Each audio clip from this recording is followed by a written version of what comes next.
Black people that get on the radio every day in white-owned companies, white-owned stations with white-owned sponsors that play the role of hypersexualized, hypercriminalized male. I asked these advertisers, I say, I've got hundreds of songs a day that celebrate killing animals. Will you put them on your station? They said, no. I got hundreds of songs a day that talk about assaulting women and abusing kids. Would you put them on your station? They said, no. I said, I got hundreds of songs a day that talk about murdering blacks. Would you put them on your stations? They said, well, that depends.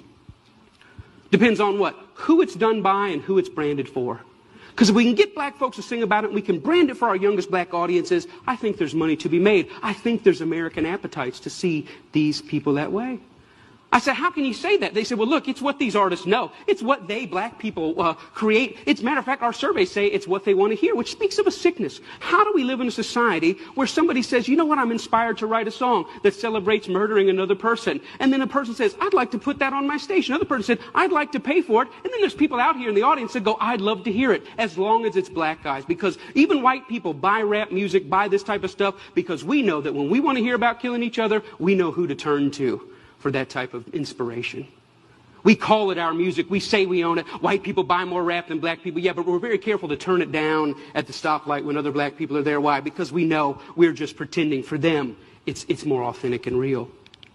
I always ask the companies, what about your name? What about your brand? What about your value? And the largest radio company in the world said this: it's okay that we only have drug dealers on our black youth stations. We only have murders on our black youth stations. We support black charities. We give out water at the Martin Luther King parade. I think we've got it covered.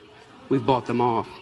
Now, people get upset, the smartest guys in the room again. You're talking about censorship. I don't believe that. I believe in free art. Make whatever you want. I believe you should make music about anti-Semitism. I believe you should make music about killing dogs. I believe in this country you should make music about bashing homosexuals and driving them behind trucks. I believe you should make music about stringing people up on trees. I believe you should make music about killing whitey. I believe you should make all that music. But I also believe that in the mainstream marketplace, people should hesitate associating their name with certain content.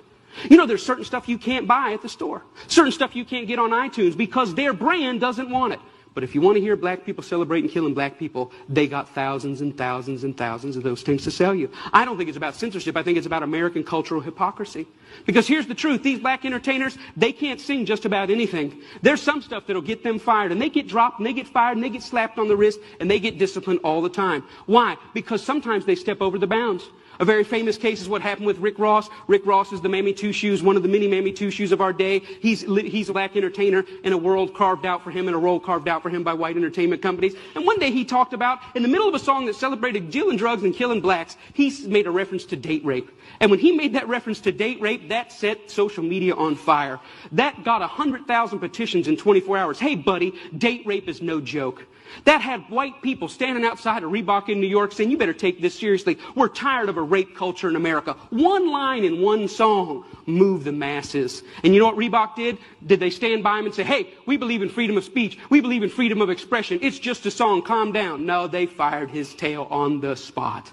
The president came out and said, this goes against our high standards. He's gone against the values of our brand. Shame on Rick Ross. We're disappointed. He doesn't know how serious date rape is. And when I saw that, I thought, wow, how convenient. Isn't that amazing? But here's what really happened. It's not their brand, it's not their values. Rick Ross went off script.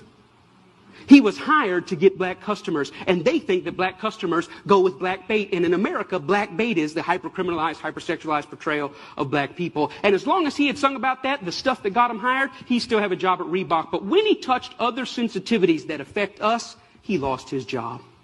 See, the truth is, it's not they that need to change. It's we that need to change.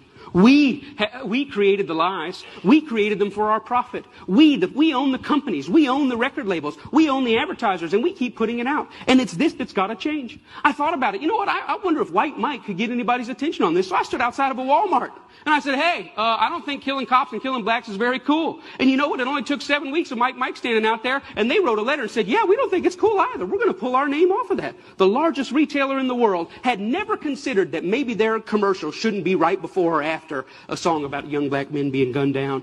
And I realized this, that black murder is normal, but it should not be. And I realized the importance at the coffee table, at every headline, every pastor's gathering, every family gathering to say, you know what, these black lives matter. It's not just another black kid. These are human beings. I'm doing my best in every way, shape, and form. Talks like this everywhere I can go to say, you know what, I was born in a world where black murder was normal. My kids were born into a world where black murder is normal, but I don't want to die in a world where black murder is normal. Am I 5 years or 10 years away? I don't know, but I'm screaming as high as I can. Let's feel this pain and let's lift our voice to tell the lies. They are not criminals, they are not deviants, and their lives are just as important as ours.